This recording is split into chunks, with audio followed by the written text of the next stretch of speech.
Hello and welcome to episode 54, and I want to look a little bit more into the history of the sort of microphones that we're now using for podcasting but were originally used for broadcasting. Now, back in the day, especially in America, the sound of a broadcast by the big broadcasters was very important, and you needed to have that big upfront sound to make you stand out from the competition.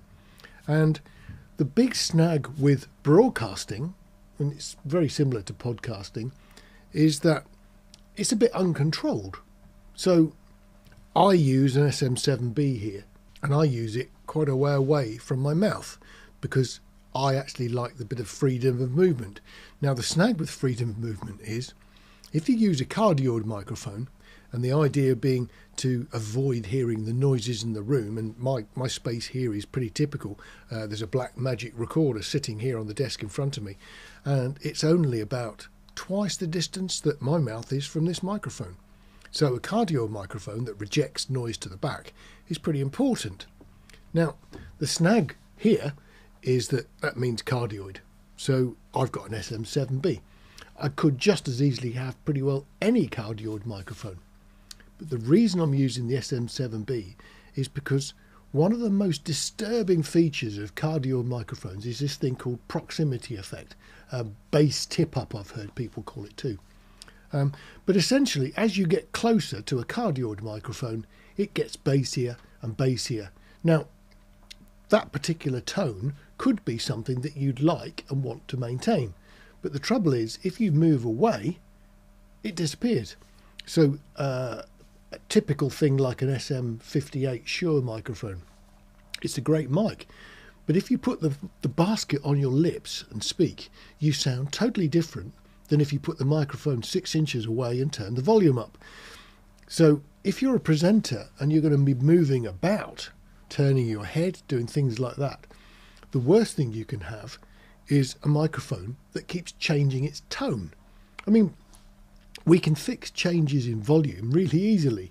I mean, certainly all of the current DAWs and all the gizmos have got the facility to adjust volume. It's sort of part of the deal. And it's not particularly hard, and on some of them you can automate it, some of them don't do the automation very well. But in general, all you've got to worry about is the volume. Now, assuming that you've got the volume adjustable, all you need is a microphone that doesn't have proximity effect. And most of the big manufacturers have got a mic that's sort of really quite good at that.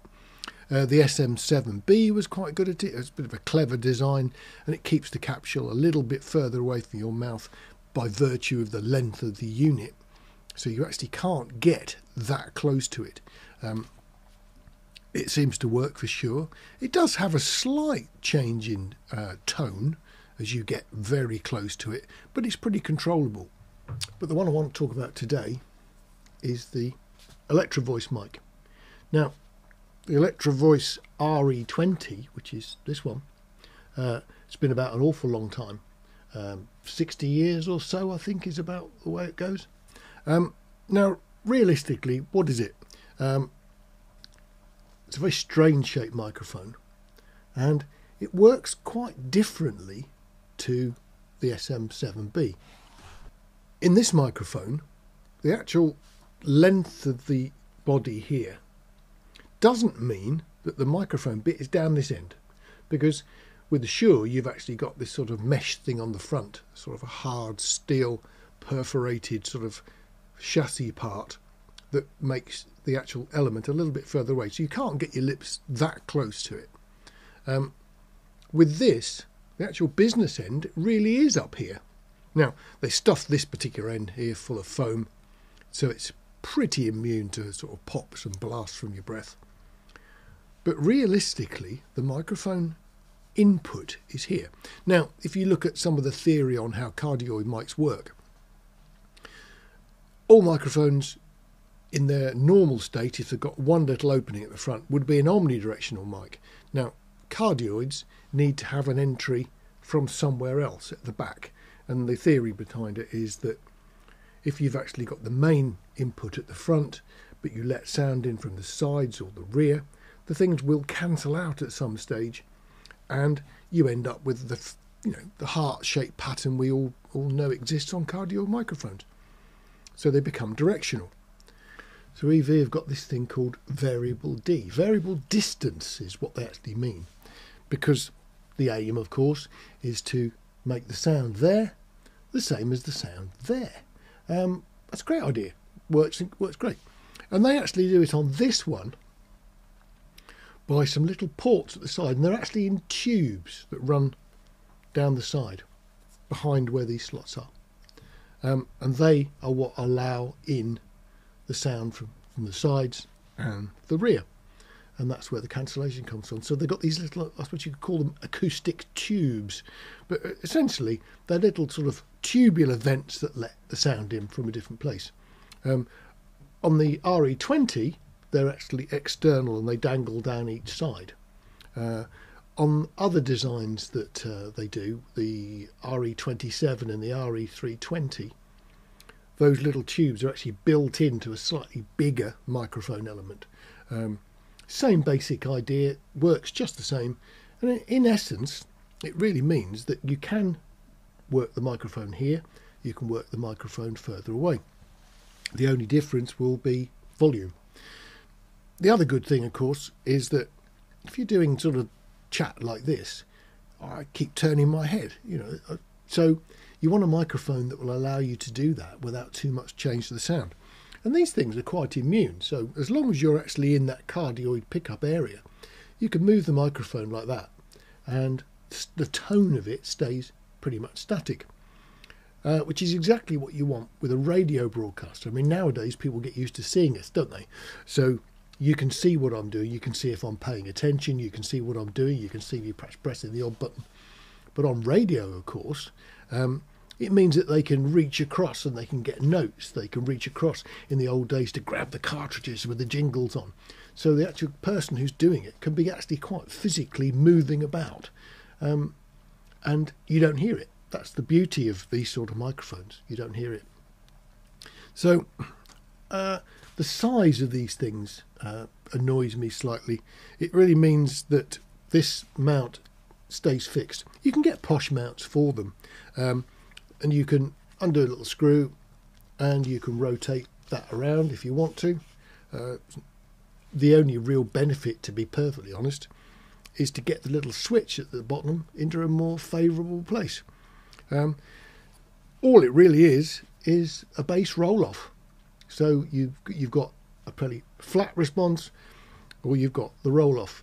They do have a strange little sort of peak, so they're pretty flat, then they go up and they have a bit of a hump in the response.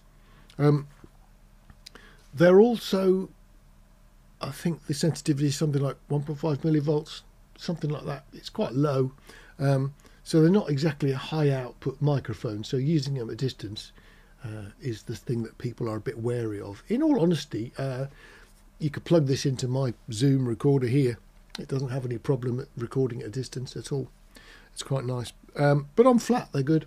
A lot of people use these on kick drums. You'll see them often pointed at kick drum.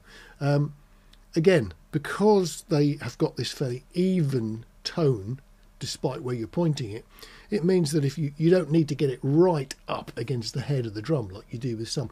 I've got an AKG 112 that I quite like. But it really is a bit feeble at a distance. You stick it quite close up to the head in the kick drum, sitting on a blanket or something, and I quite like that sound. But these you can actually put on the small low stand, poke through the hole in the drum skin, and they do a pretty decent job. So I quite like them for that.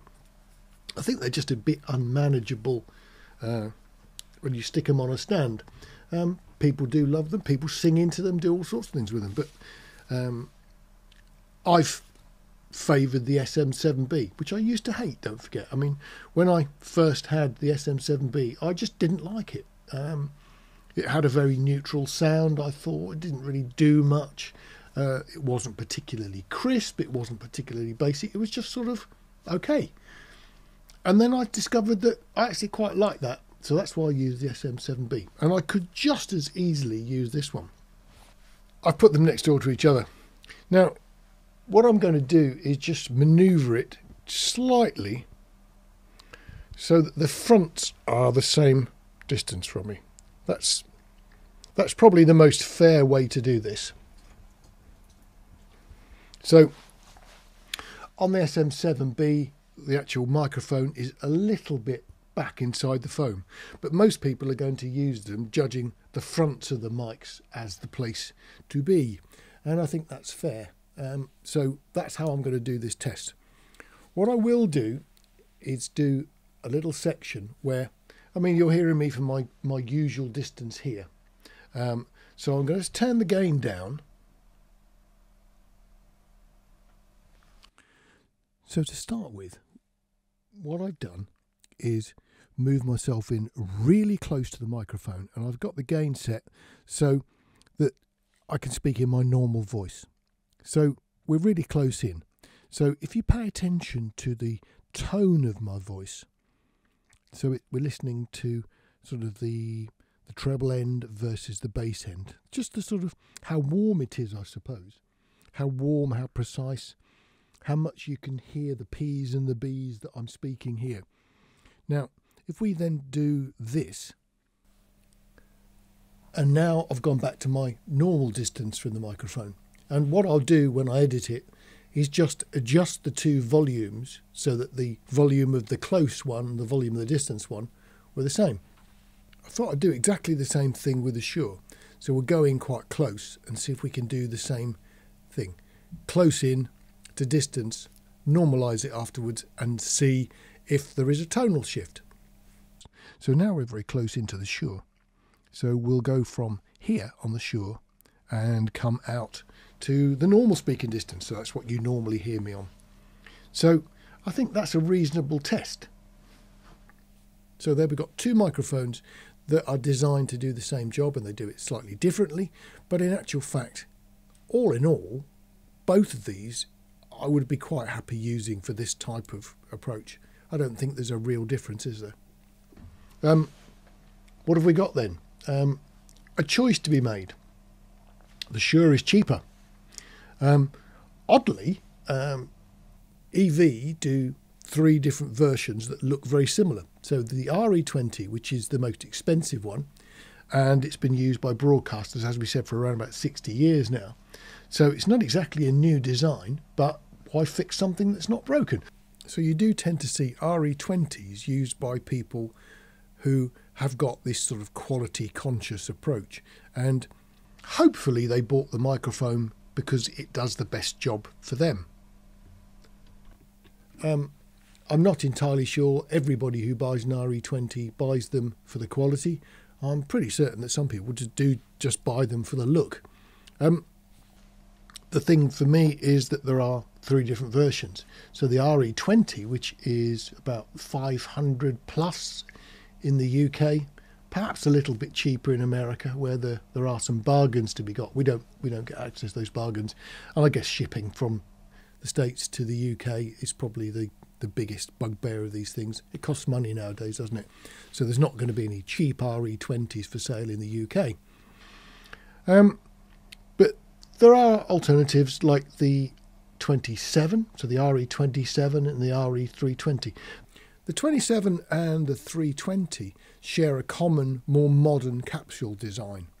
So they're the one that's actually got a bigger plastic element. And it doesn't have these tubes at the side.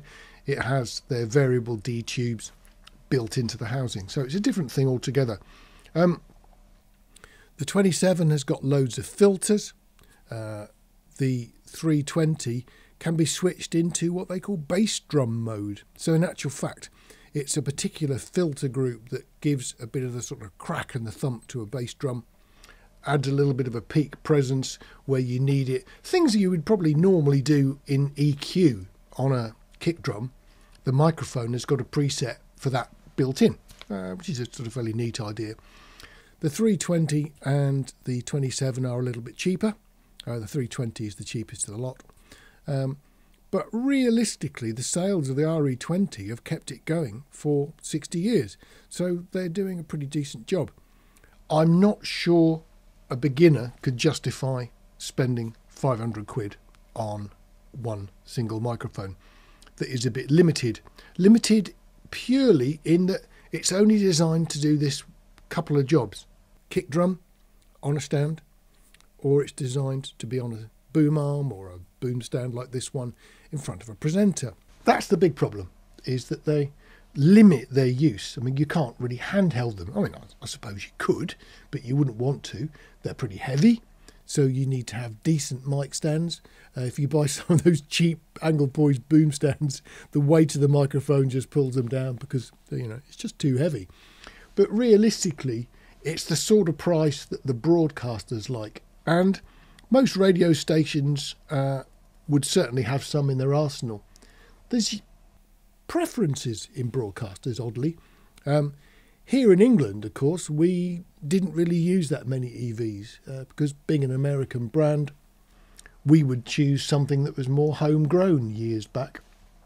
So broadcasters were different. And the BBC now, as far as I'm aware, are not a great leader on RE20s. They prefer the sound of European microphones, which is definitely different from the American type of tone. But of course, with YouTube and things being worldwide, then that particular sort of warm, in-your-face type sound is what people actually want. So it works. So this isn't a comparison saying which is better to buy, an SM7B, the one we always use as our comparison microphone, or the RE20. The RE20 is an absolutely fine microphone, but I won't be using this in place of the SM7B because for the tone that I like, the SM7B is the winner. I mean, in this video, we've been switching between the two fairly randomly, and I've put a little sort of caption up in the corner to let you know which one you're currently listening to. But realistically, the difference is very small. Some people might say, oh, no, I prefer that. I mean, the RE20 sort of runs out of steam, starts about 15k, and then by 18k, it's well down. Most people can't hear up there. And of course, when they were invented, everything was AM, and there actually wasn't much above 6k even being broadcast. So top end response was not really very high on the designer's sort of workbench at the time. 18k is way above anything I can now hear, so it doesn't bother me that it starts to tail off. If you swap it for one of the 27s or the 320s, they're much more crisp microphones, and the different capsule design gives you a lot more output. Now, I don't find a need to use an inline preamp on the RE20. I am using an inline preamp on the Shure, just to give me a little bit more to play with. The way I record these videos is that the preamp that's in use isn't as noise-free as I would like if the gain's turned full up. So it's operating at a much more modest gain setting with an inline preamp, and the net result is the quality is fine. So this RE20 at the moment is going straight into my Zoom. It's just using one of the channels on the Zoom, and the gain control is about 8 and a bit on a scale of 1 to 10. And the Zoom is still fairly quiet at that gain setting, so I'm quite happy with that. So that's this video really. It's not a which one should you buy, because if you're going to spend a lot of money on a microphone, you've probably already got yourself a little short list. But some people might not know exactly how these things differ, because you do see SM7Bs a lot and you do see RE20s a lot in a lot of the YouTube videos. So I figured rather than telling you how wonderful they are, I would just give you the facts as I see them. Let you listen to them and you can make your own mind up. If you've got the money, great. If you are skint, I would not buy an RE20. I mean, 500 plus is too much money for a single microphone that's got a limited amount of things you can do with it. Most of my microphones that I buy, I can use on all sorts of things. The RE20 is just a bit more limited. Nothing wrong with that, but it's the sort of thing that you would perhaps buy as a later microphone purchase if you discovered something that you were doing just wasn't quite good enough. But I think it does a pretty decent job, and that's certainly why people like to buy them. Anyway, I'll see you on the next video. Look after yourselves. Take care.